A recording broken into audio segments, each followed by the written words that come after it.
Good evening. Bet you didn't expect to see me here. And where I am is in the Duval County Courthouse.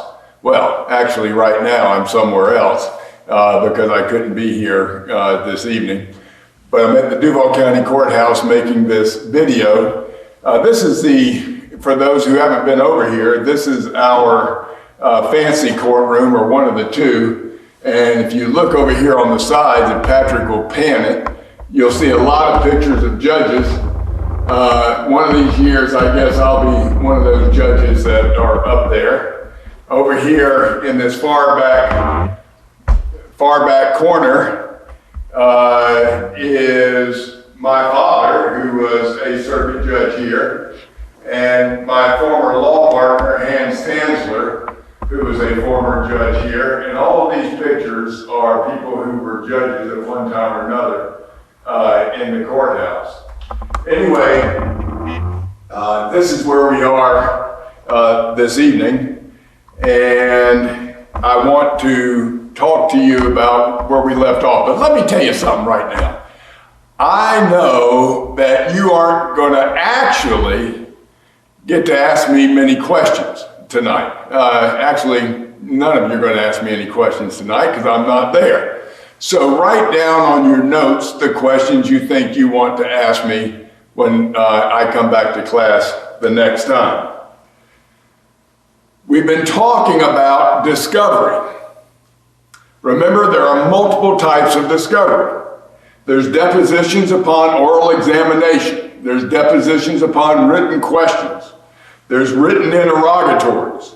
There's production of documents and things and requests to enter upon land for the purpose of inspection and other purposes. And physical and mental examinations, requests for admissions, requests to produce from third parties, and Form 1.977, which is the fact information sheet, which we'll get to at the back end of this course, because that's when you're actually trying to collect that money that you won, if you won it. Okay, we left off with requests for production from third parties. And now we're going into Rule 1.360, which has to do with examination of people. In other words, this is that physical and mental examination. You would not believe how many times people screw this up. They just assume. People don't read the rules. My class, I want you to read the rules when you start practicing law. You can't believe how often people will come up, haven't read the rules, and they'll say, we want a vocational examination, as opposed to a mental examination or a physical examination. There is no rule allowing a vocational examination. And if you don't do the appropriate timely objection on that, maybe it'll happen. It certainly won't be good for your client. This talks about physical examinations and mental examinations. Let's talk about the physical examination first. The physical examination will occur without leave of the court. Physical examinations do not require leave of the court. In other words, you don't have to do a motion to have a physical examination. The person who requests a physical examination, all they have to do is send out a request saying that they would like it and who the doctor, they get to pick out their own doctor and things like that. That has to do with physical examinations. Now, if you want a physical examination, and usually, of course, it's going to be the defendant wanting the physical examination of the plaintiff, but it could be the other way around, but probably won't. So the defendant is going to choose, what's he going to choose? He's going to choose a doctor who has the same philosophy as the defendant. That is, that people are in terrible accidents and they don't get hurt. Or they get hurt, but they don't get hurt as bad as they say they're getting hurt. So those are the type of people they're going to hire to do a physical examination. if they're going to do a physical examination, or if either side wants to do a physical examination of the other party, they've got 30 days, they've got to give at least 30 days notice. Now, what's the implication on that? That means that you can't get a physical examination after it's 30 days close to trial, because the other side, usually the plaintiff, will object. So if you give 20 days before the trial, you say, gee, I wish I had had that physical examination. Well, the plaintiff objects, it's too late, and you can't get it, and you go ahead to trial without the physical examination. Now, it's 45 days. It's the same 30-day, 45-day rule. It's 45 days if the plaintiff wants the defendant's examination and gives a notice of taking the defendant's examination at the same time the plaintiff serves process. Now, there's a difference. If it's a mental examination, a mental examination requires a court order if you want a mental examination, unless the other party stipulates. And they will stipulate if they're claiming some sort of psychiatric injury, or if they're claiming that somebody injured their brain. They had a contra coup, that means your brain goes back and forth inside your skull, injury. Then they would want a mental examination, and probably they would stipulate to it. But otherwise, it takes a court order. If the plaintiff objects to the physical examination, then you have to get a court order. The plaintiff says why he's objecting. And let me give you a good idea. Why would anybody ever object? Well, maybe they've already done a physical examination. Maybe the defendant did a physical examination the first 2 months after the case was filed, just trying to find out whether or not the case ought to settle. Now they're getting close to trial and they'd like to do another one. Well, the plaintiff would probably object. The objection would probably be sustained, but there would have to be a court order. A mental exam, and by the way, for a mental or a physical examination, the party who is seeking the examination has the burden of proof to establish that the examination is appropriate and the person who's going to do the examination is appropriate. So that's who has the burden of proof. We talked about expert witnesses. The person who does this examination is going to be an expert witness at trial. Normally, the defense already knows how the person's going to testify. If it's a soft tissue injury, there are several doctors around Jacksonville who don't believe that any soft tissue injuries are permanent. And in order to meet a no-fault threshold in an automobile accident case, you have the burden of proving that the injury is permanent.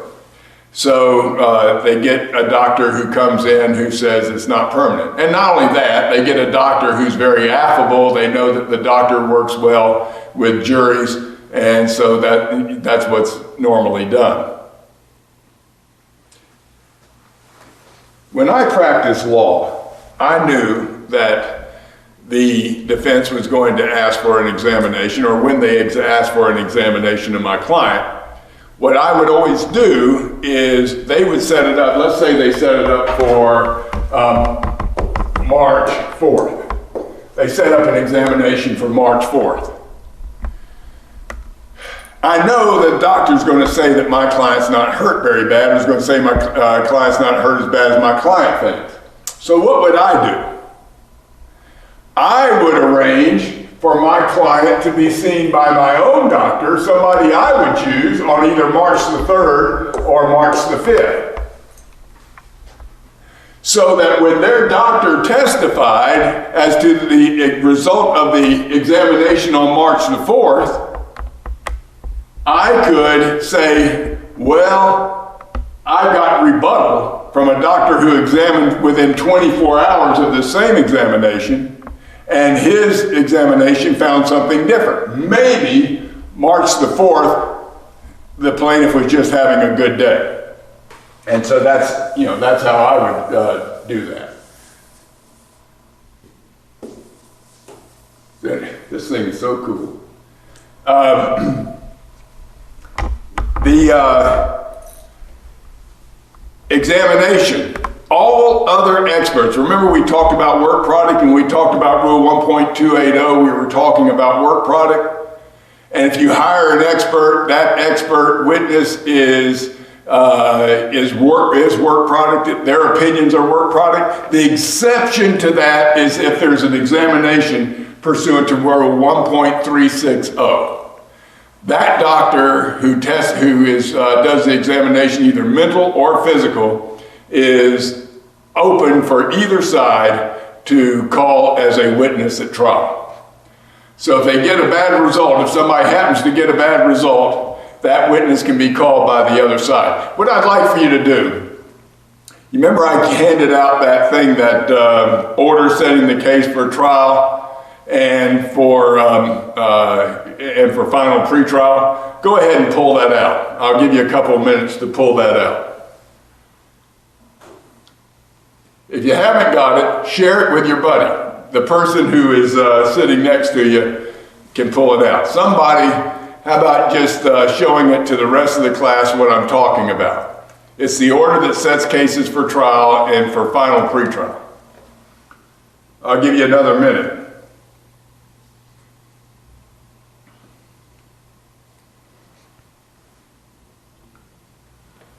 Okay, I hope you have it. In any event, look at paragraph 10 of that order. Paragraph 10 has to do with the court, me, anticipating that one of these examinations pursuant to Rule 1.360 is going to occur. And even though it says that you have 30 days to object, and I told you earlier that means that you couldn't get one of these things set less than 30 days before trial, the judge can always change these times, which I do. And so I fill in the blank as to how long before the trial those examinations are completed, including the reports. I usually put in 90 or 120 days. I don't want to slow a trial down and change all the issues just before the trial. So that's the reason I have paragraph 10 in that order. Now, I talked about a report just then. When this examination is done, it's anticipated that the doctor performing the examination is going to prepare a report as to what his findings are. And that report goes to the other side. It goes to both the person who was examined and the person who hired the doctor to do the examination. If I say it's going to go to the person who was examined, it goes to the person who was examined if the person asked for it. Now, there's something that happens if the person asks for it. If the person asks for a copy of that report, there is a waiver. There is a waiver of any privilege of any other person who may have examined that person. So, the example I gave you a while ago, 3-4 was the date of the examination, and I had an examination done on 3-3 of the exact same person. If I request a copy of this doctor's report, then I have waived my right to say that this person's is work product. Otherwise, this person is work product. The doctor who's hired pursuant to Rule 1.360, not work product. The doctor who I hire on my own, he's just a plain old expert. So I may or may not choose to use him depending on what he has to say. I say that so that when my doctor gives me my report, that will determine whether or not I want to ask for a copy of the 1.360 doctor's report. Because I don't want to ask for it. If this guy gave me a bad result, I certainly don't want the other side to know that I had a doctor who gave a bad report as it related to my own client. Okay, are there any questions? Raise your hand if you have any questions. Okay, then we'll keep on going.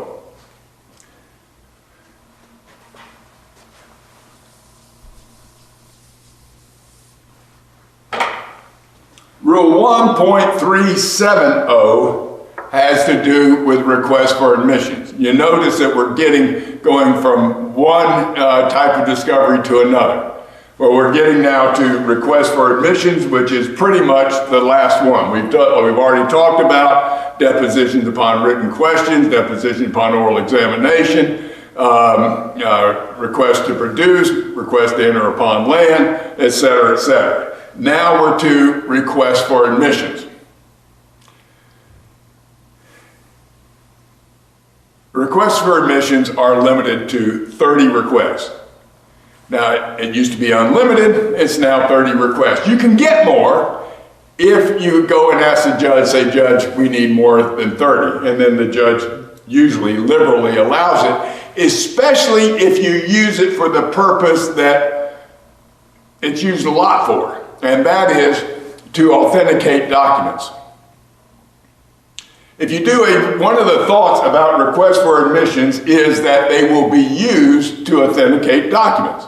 In other words, you establish a document's authentication so that when you go to trial, you don't have to put on the proof. You don't have to call the records custodian of Engineer Jones or the bank. You don't have to call them if those same documents have been authenticated, and they can be authenticated with a request for admission. So what do? You ask that they admit that the document attached hereto and incorporated herein as Exhibit 1, 2, 3, etc., and you do each one separately, is a true and accurate copy of a document that was kept in the normal course of business by the bank.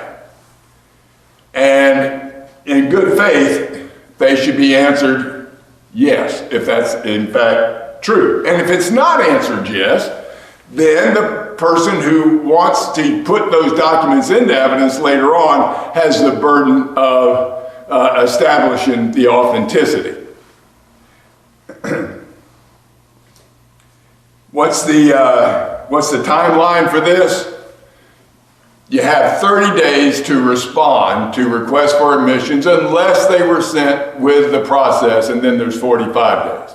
It's the same thing we've been going over with practically every type of discovery situation. When I got requests for admissions, I took it serious. You should take it seriously.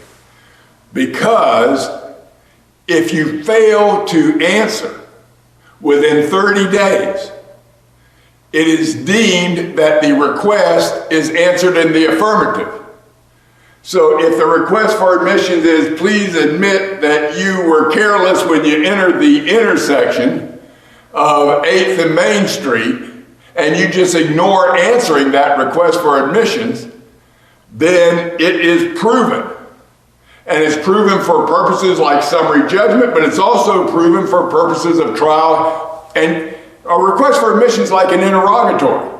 It's like a deposition. You can use them affirmatively at trial. Your Honor, at this time we would like to publish request for admissions number 4, served on the defendant on April 7, 2014. And then the judge will give a little instruction to the jury, and then you read it. Please admit that the sky was blue at noon on the day of the accident. And the answer is yes. Now the jury knows that. There is no qualms. It's not a jury issue whatsoever.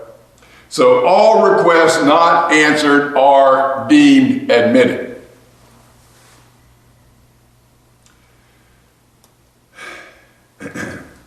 The request is let's just say what is a request for admission? The request is a request for the admission of the truth of any matter that relates to statements or opinions of fact, statements or opinions or facts to the application of law to fact, including genuineness of any documents.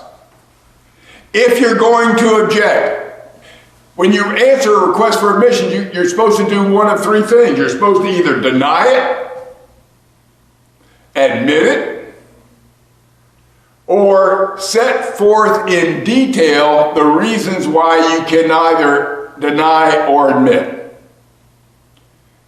Now, there's a fourth thing you can do. You can object. But if you decide you're going to object, you have to give the reasons for your objections. And then you can have then the lawyer would have a hearing with the judge to compel somebody to respond. Now, if there's so let's do this. These are requests for admissions. That's the name of the document. And there's 1, 2, 3, 4, etc. You're responding to these requests for admissions. You say, admit, deny, admit. Or you may admit all of them. They may all be true. This is interesting.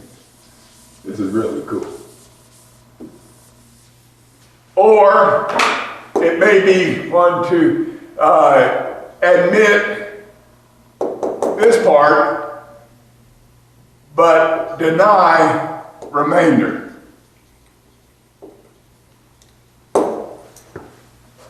That's what you do. You admit as much as you can and then deny the rest. Or you come up here with a reason why you can not either admit or deny.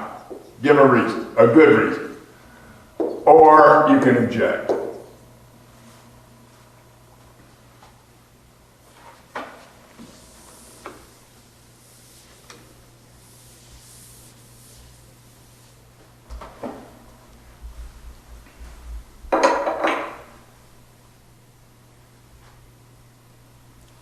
As I said earlier, lack of knowledge is not an appropriate response. You can only use that response, lack of knowledge, if you also say you've made a reasonable inquiry and you're unable to come up with a response. Otherwise, lack of knowledge is simply not a good response. Now, what's the purpose of these requests for admissions? Well, you discover whether or not a document is authentic. I mean, that's one thing. You can eliminate a lot of things and go through discovery, but also any matter which is admitted, either because somebody actually admitted it or because somebody didn't answer it and so therefore it was deemed admitted, any matter admitted is conclusively established. In other words, you don't have to prove it at trial. It's established for the purpose of trial. It's established for the purpose of any other motions that may be pending, especially like a motion for summary judgment. I'm going to tell you about an actual case.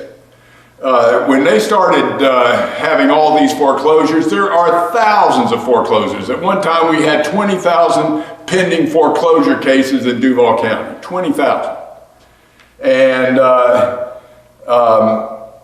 And so and that's because of what happened in 2008, 2009. And so all these foreclosure cases are happening. There is so much mass of these foreclosure cases, it's hard to get anybody for the banks. That's who's usually foreclosing because they're usually the lender. It's hard to get anybody from the bank who has any information or has time to give information. If the bank has 1,000 cases pending, they probably can't come up with enough time to give information to a defendant. Who's the defendant? The defendant's the person who bought the place and now is being foreclosed on. A friend of mine had bought a house and he put a mortgage on it.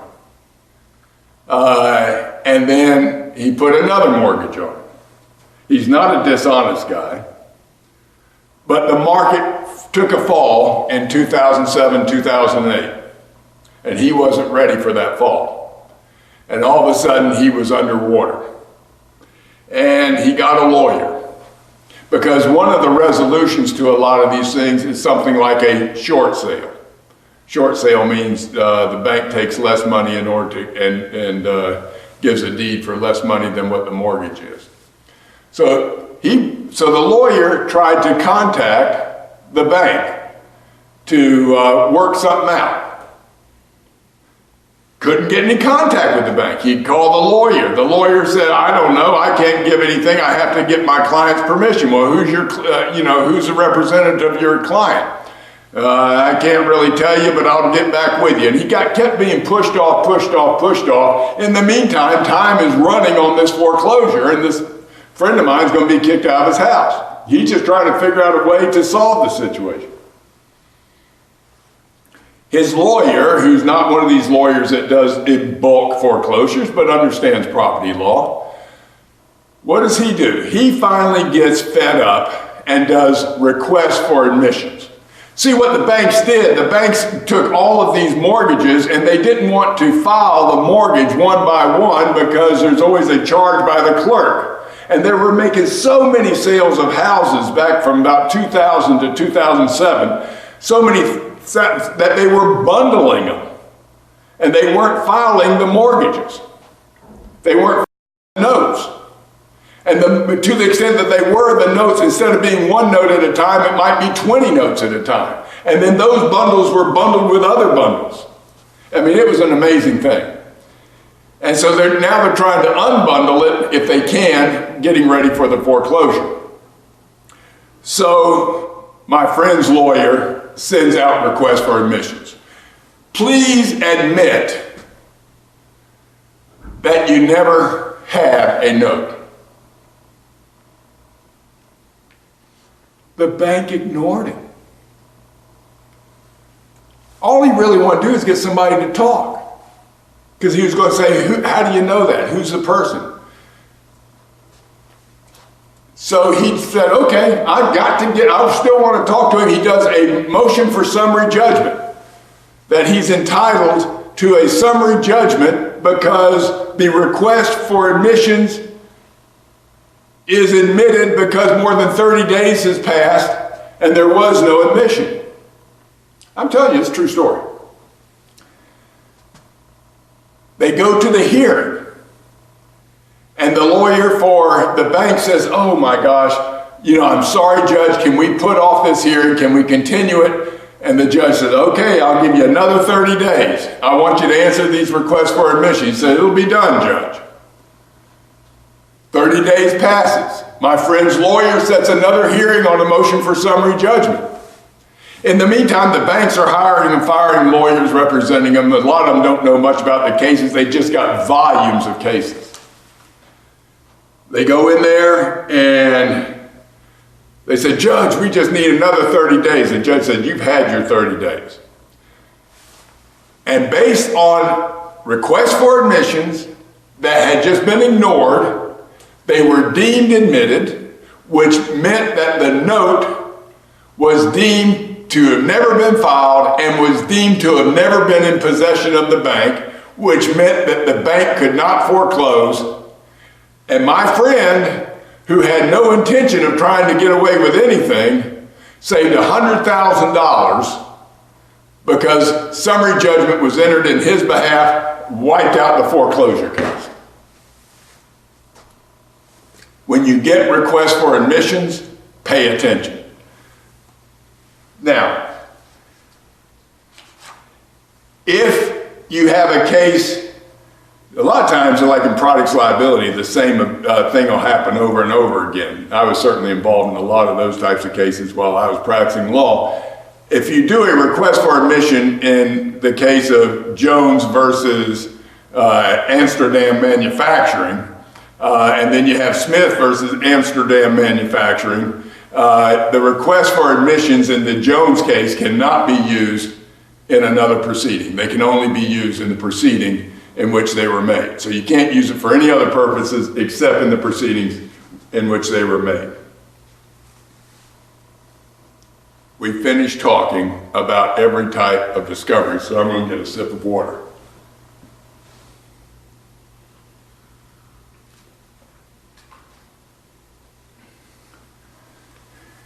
Remember I gave you that professionalism pamphlet When we first started Discovery, I gave you a pamphlet having to do with professionalism, and I told you that some of the biggest fights had to do with discovery.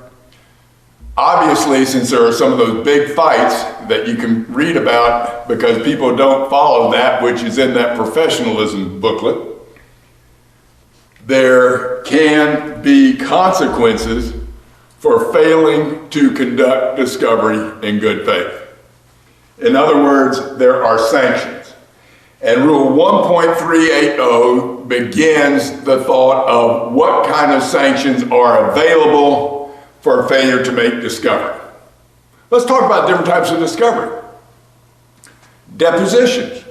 You subpoena a witness for a deposition, they don't show up, well, you want sanctions. You do a notice of a deposition of a party and they don't show up, or they refuse to answer questions, or they get real cute after you've traveled to New York, you want sanctions. You do interrogatories and they don't give you good answers, or they just don't even answer the interrogatory. You know, it takes your time, so you want sanctions. You do a request to produce. They don't do what they're supposed to do on that. You want sanctions. Request for admissions, you may want sanctions. Well, Rule 1.380 talks about how you go about getting sanctions. I gave you an administrative order. It was written in 1988 from Duval County. It was signed by Judge Santori. You can look in your 3-ring binder. In that administrative order, it anticipates that some people are not going to get around to doing what they're supposed to do, that is, answering interrogatories, answering requests to produce, responding to requests to produce. It's not going to happen. So and so it happens so often that an administrative order was entered to take the pressure off the judge to go ahead and say, enter sanctions if these people aren't going to do what the rules require them to do. You send interrogatories, more than 30 days passes, they don't answer them. What do? Or you send interrogatories and they answer them, but they're real slick because the answer is not clear. It's ambiguous at best. Or they answer them, but they put all sorts of objections and they say, notwithstanding these objections.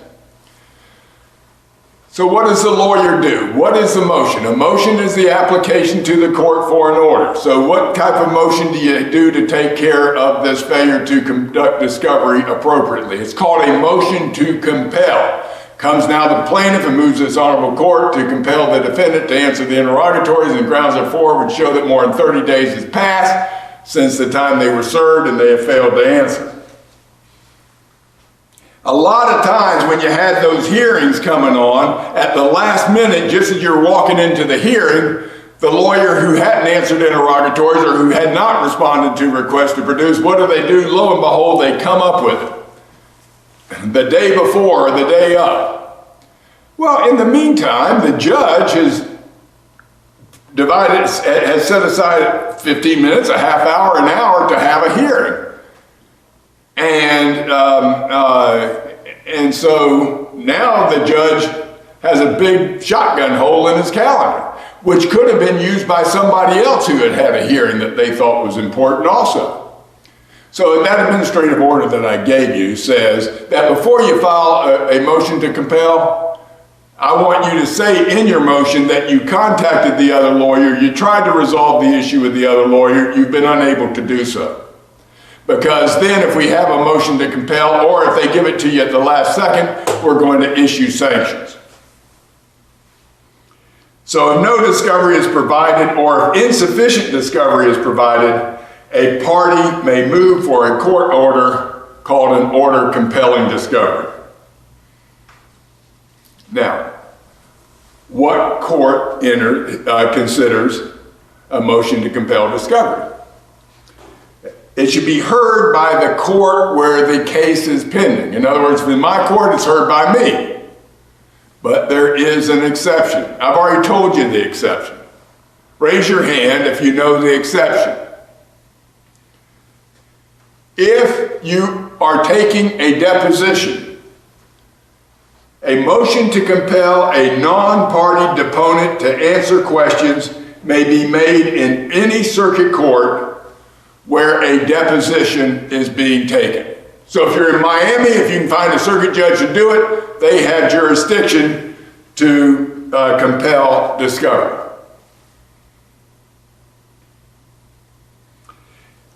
And a lot of people want to know this, what do you do? When taking a deposition on oral examination, the proponent of the question, that is the questioner, may complete or adjourn the examination before applying for a motion, that is, an order. In other words, before seeking an order compelling discovery.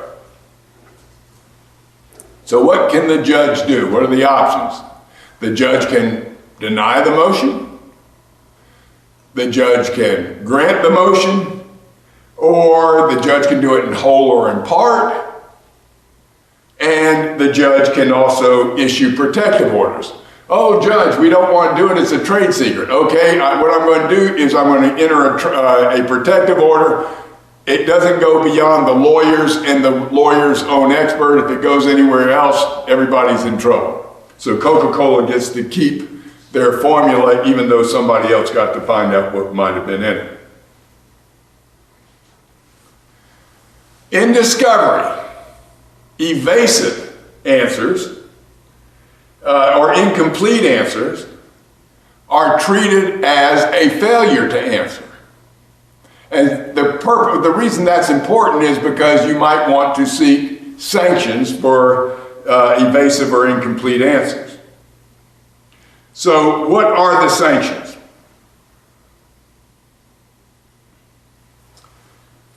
For failure to give the discovery which is appropriate under the rules of civil procedure, here's what the various sanctions can be.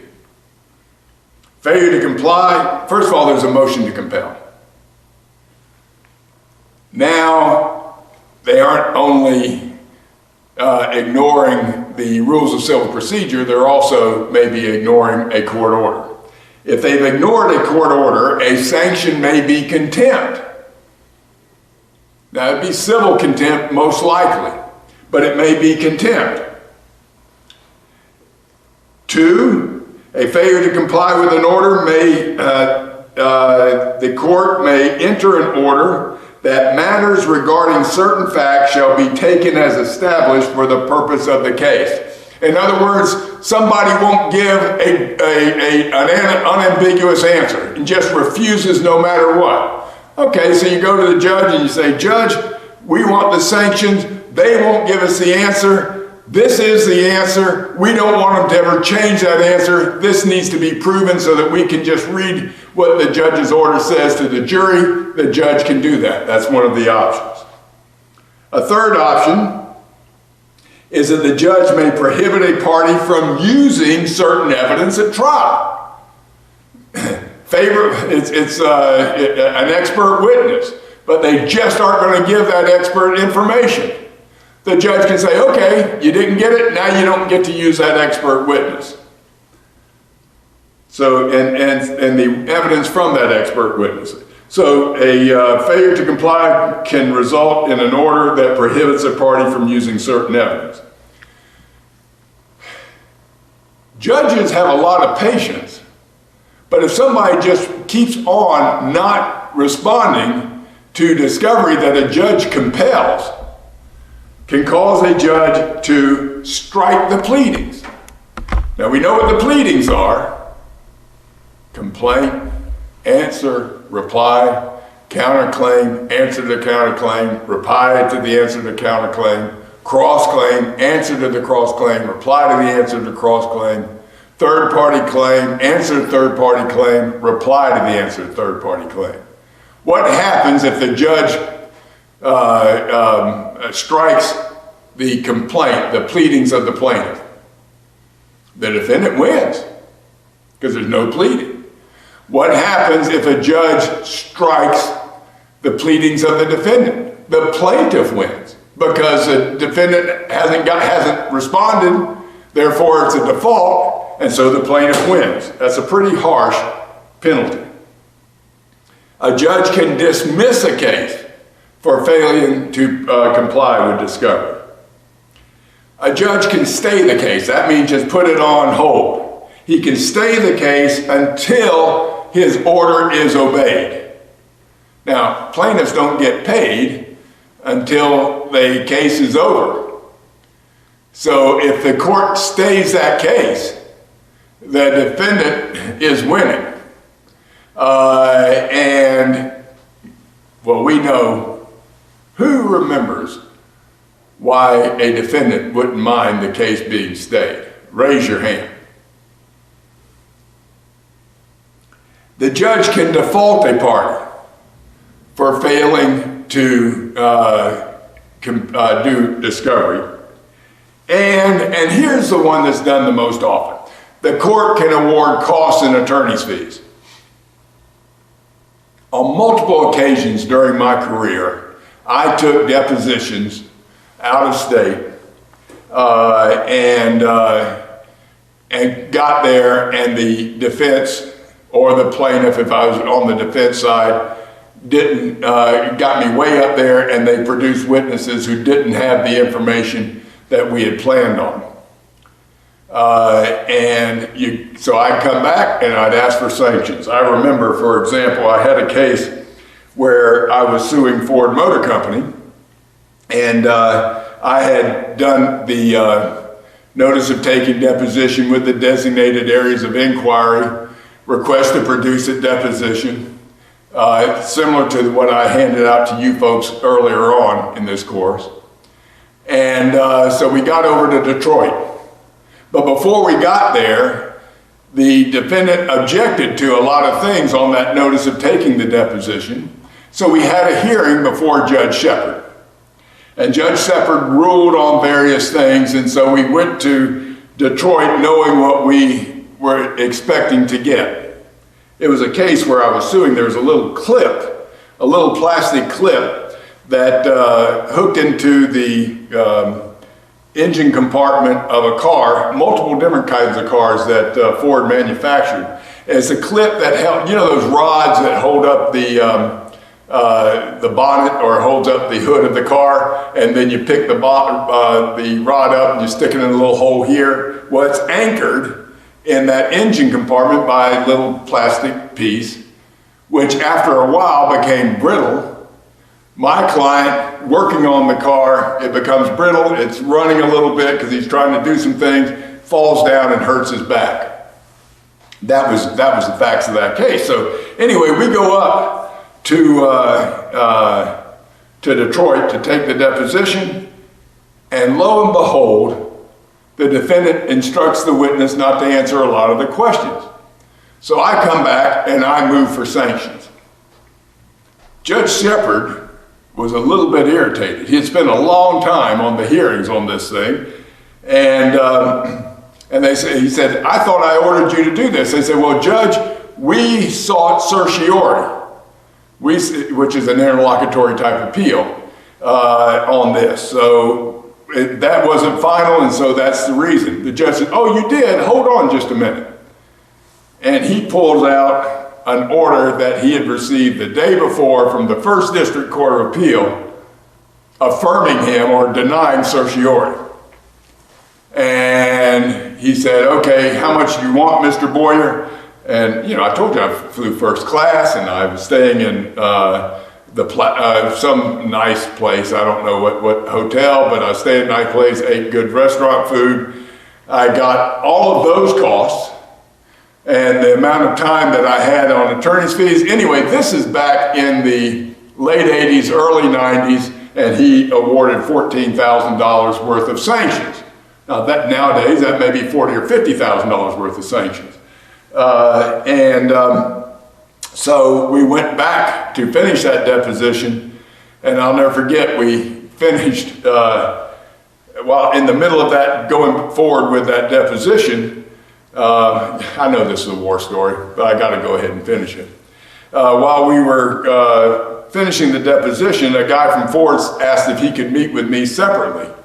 And he said he didn't want his lawyer around. So we sat down, and And he actually took me to lunch in his fancy place, and he said, "How much do you really want?"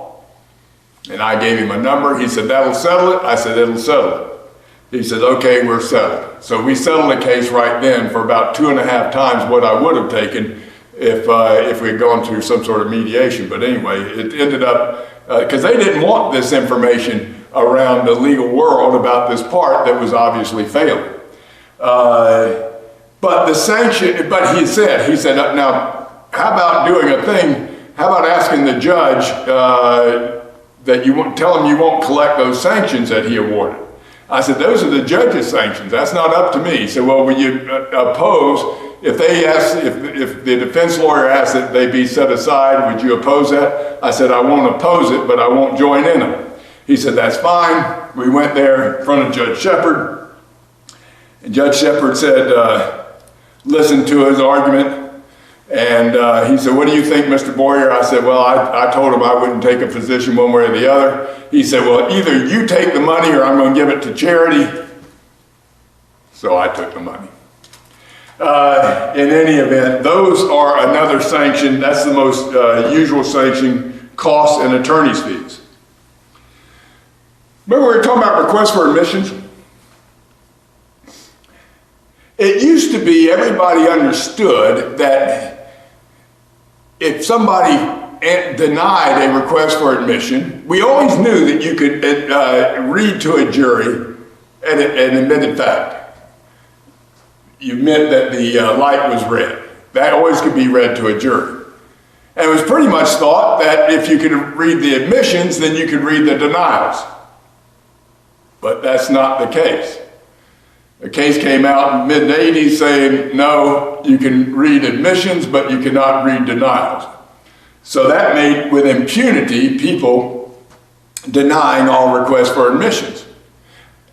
Now, you could get sanctions for the failure to admit requests for admissions that you were able to prove. However, what would always happen is you'd say, "Okay, Judge, we proved this. We proved that the light was red. There's no evidence to the contrary. We would like sanctions for having to prove it." And the judge would say, "I'll tell you what I'll do. I'll take that up when you move to tax costs at the end of the case." In other words, at the end of the case, when you settle a case, the judge didn't have to make a decision, and it all went away. When I became chair of the Civil Procedure Rules Committee, that was my big pet peeve. And so I wanted to make a rule that said that both admissions and denials could be read to the jury. Another thing that I proposed was that the judge enter the sanction of attorney's fees and costs immediately. Well, I got defeated on the issue having to be able to read both admissions and denials. So you won't find that in the Rule of Civil Procedure. However, you'll find in the Rule of Civil Procedure something that was amended when I was chair of the committee. The court shall make the order awarding attorney's fees and costs. And the court shall issue such an order at the time a party requesting the admissions proves the genuineness of the document or the truth of the matter upon motion by the requesting party.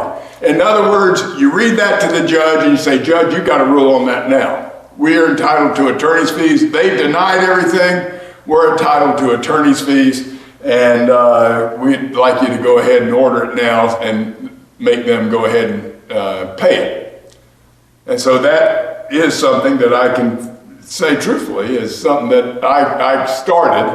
And the judge shall enter the order unless he finds that the request for admission was objectionable, or the admission had no substantial importance, or there was some other good reason for failure to admit. But otherwise, he's supposed to do it.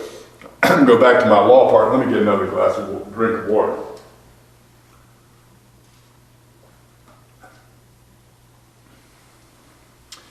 My law partner, Herb Sussman, had a case where he was suing a nursing home.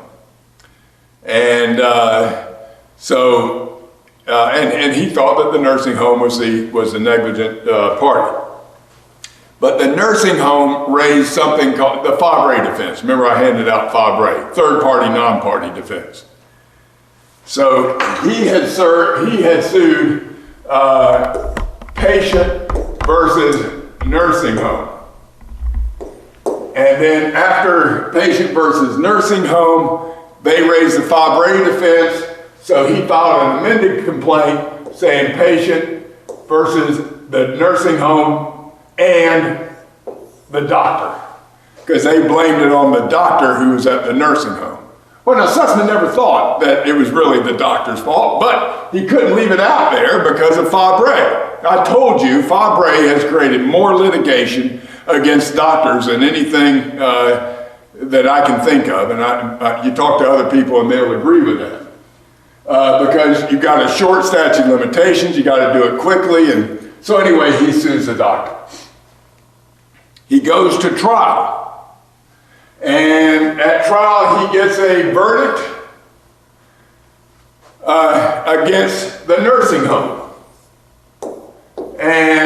but the doctor not guilty. Now, the doctor wanted to tax costs for having to defend this case. In other words, how much money the doctor had spent defending this case, they wanted to tax against the plaintiff. But something had happened. Prior to the trial, Mr. Sussman had served requests for admissions. He had served requests for admissions on the doctor, asking the doctor to admit the authenticity of a lot of documents from different people. And so the doctor denied it, which meant that at the trial, Sussman had to prove the authenticity, and he had to call witnesses who were custodian of record to prove the authenticity of the various documents he wanted to get in against the nursing home and the doctor. And he did that. So when the doctor did a motion to tax costs, Sussman did a motion for sanctions against the doctor for failing to admit the request for admissions. And as it turned out, when he filed that, the doctor's lawyer called him up and said, hey, why don't we just call it even Steven? He said, that's just fine. So he collected from the nursing home, and he didn't have to pay any cost to the doctor for the doctor's cost of trying the trial, and the doctor didn't have to pay him. But it showed, but the real sanction was $20,000 or $30,000 worth of sanctions for having to prove that stuff, which the doctor could have admitted if he had been doing it in good faith. And it wasn't the doctor, it was a lawyer, obviously. If a party fails to attend a deposition, or to answer interrogatories, or respond to requests for admissions, or a request for an inspection, or a request to produce, attorney's fees and costs are the appropriate sanction. Okay, any questions? Write down your questions. You can ask me next time I'm in class.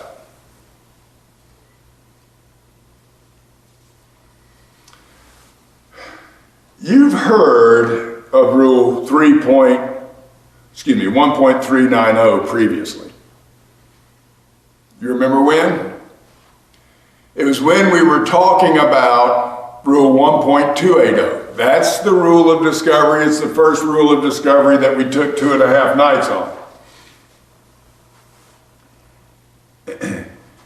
And remember, we talked about in that rule that it describes expert witnesses.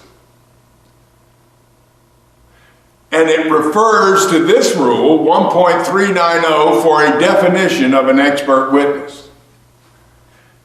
An expert witness is defined. The term applies exclusively to a person duly and regularly engaged in the practice of a profession, who holds a professional degree from a university or college, or has had special professional training and experience, or one possessed of special knowledge or skill about the subject upon which called to testify. You'll recall that I talked about that last sentence when I hired Richard Petty's father's crew chief, Walt, as a witness in several lawsuits that I had when I was suing various products liability cases against various manufacturers of cars.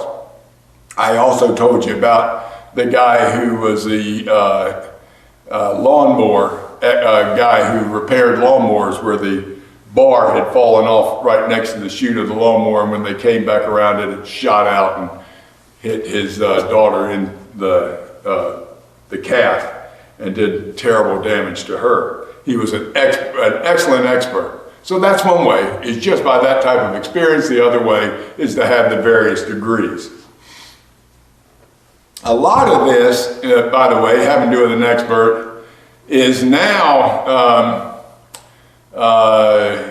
under the Daubert, which we talked about the other night. Under the Daubert decisions, a lot of these expert opinions are considered possibly junk science, or somebody not qualified to give them under Daubert unless they have a real more pointed expertise. And I'm really talking about these people who are experts on everything. A lot of the engineers. Anything engineering, they will say that they're an expert on. Now, we talked about that you are not, that an expert, his testimony, or the expert, is work product. His opinions are work product until it's decided that he is going to actually testify at trial. So his opinions are work product until that time.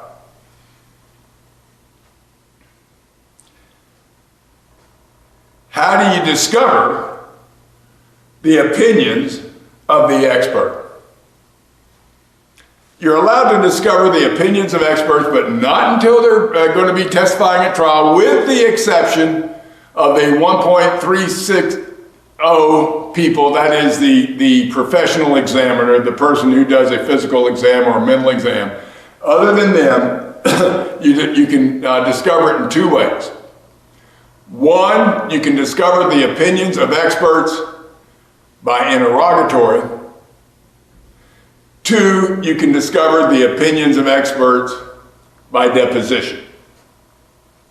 Pull out that order that I had you pull out earlier. That is the order setting the case for trial and for final pretrial. I had you do this the other night. Look at paragraph 6 and look at paragraph 6A of that order. And that order says we want experts to give their opinions, and we want that decision to be made well in advance of trial, so that we aren't trying to push up against the trial and somebody procrastinating till the very end to give those types of opinions or to make the decision as to whether or not they're going to call a particular expert. Pull out the handout I gave you the other night, which was from the appendix of the Florida Rules of Civil Procedure, and remind yourself what it says in interrogatory number 20.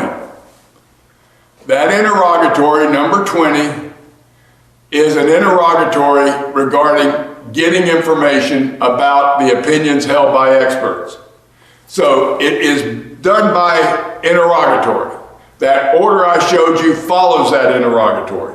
Alternatively, it's done, you get the opinions of experts and their opinions that they hold by deposition.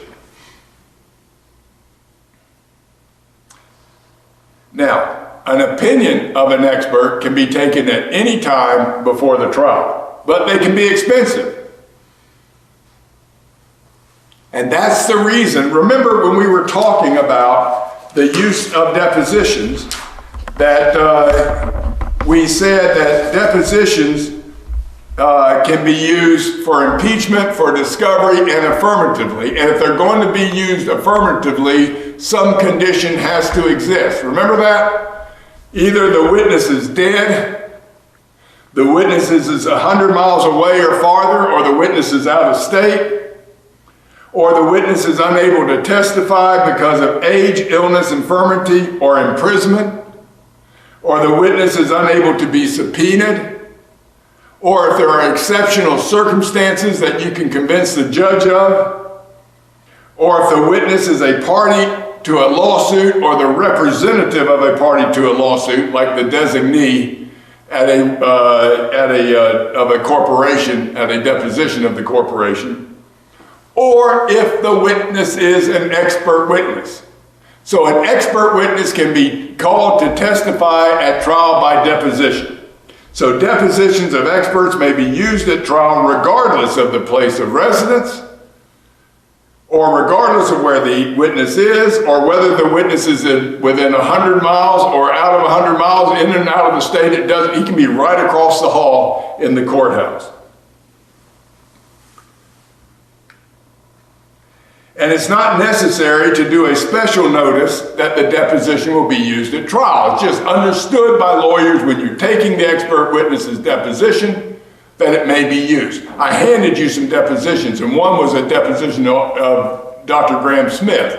And if you'll look again at that deposition, I think it began on page 32, but I could be incorrect on that, where I cross-examined that witness knowing that I was going to use that witness's testimony at trial by deposition. And it shows how you can do that. It gives a methodology. But I didn't have to give notice of that, just the fact that he was an expert.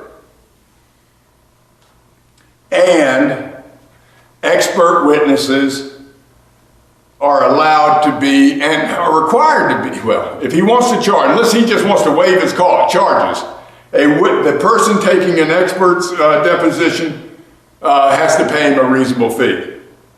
And the reasonable fee will be determined by the parties, and if you can't determine it by the parties, then it goes to the judge. I guarantee you that when you go in front of a judge and say, "Judge, this doctor wants to charge $1,000 an hour," and you have a hearing on that, you'll find that that doctor probably makes more than $1,000 an hour, and a lot of them charge more than $1,000 an hour.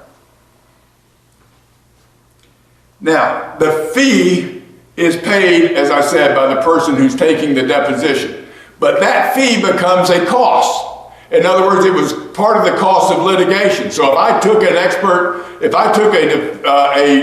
doctor's deposition and I paid the doctor for his time at the deposition, that becomes a cost. At the end of the trial, I can move to tax that cost, that is, get paid back, add to the amount of the judgment at the end of the trial for the cost of taking the witness's deposition. Okay. We have just finished discovery. I'm going to go back to what I've told you over and over and over again. The rules of civil procedure, they proceed in a way that makes sense. They start off telling us what the rules are. They start off by saying, here's how you use the rules and what they can be used for. It describes what the various pleadings are. Then it tells you how to start a lawsuit. You serve process. And then what happens after you start a lawsuit? You can have motions directed to the initial pleading. Those are the Rule 1.140 motions. Or you raise defenses with your answer after admitting and denying. And we've gone step by step. Now we have just, one of the things that's going to early on start in a lawsuit is discovery. So what's the next part of the lawsuit? The next part is the trial and the verdicts, and that's the next place we're going to go. We're going to be talking about trials and verdicts and those things, those rules of civil procedure that are applicable to that. We'll also be talking about various other motions that are directed to the court for an order, like various motions to dismiss, dispositive motions, and matters of that nature. Okay, thank you. Have a good night. Write down all the questions that you have for me to answer when I get back in class the next time.